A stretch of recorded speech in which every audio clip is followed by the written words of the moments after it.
Now we're going to calculate a single sample t-test.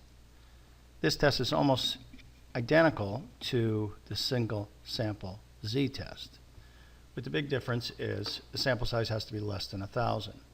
Of course, once again, you only have a single sample compared to a population.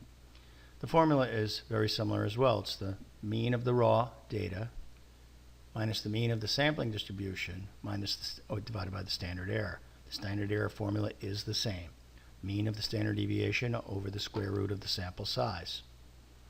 Okay? The one thing that's different here is our test for significance. But let's do this comparison with this guy, Bob Jenkins, an Olympic trainer, and he wants to compare his training regimen with all the athletes in the world.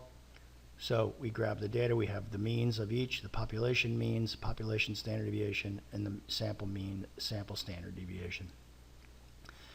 And it's pretty simple calculation. We plug in the values, and we come up with a t-value of 5, turns out.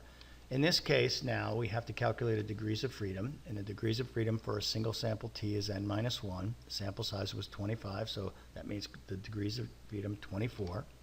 We have to determine whether the test was one-tailed or two-tailed.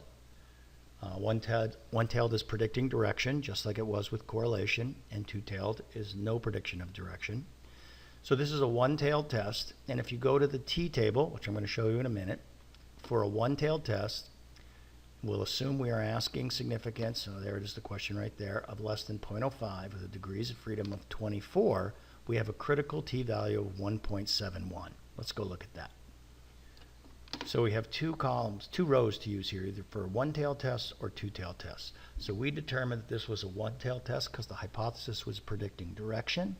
The question asked for significance less than p.05. There it is right there. And we calculated our degrees of freedom to be 24. So we come down here 24 to this column. Our critical value is 1.711. And it turns out that our calculated t-value of 5 is larger than 1.711. So we consider this t-analysis significant. That's how we calculate a t-test for single samples.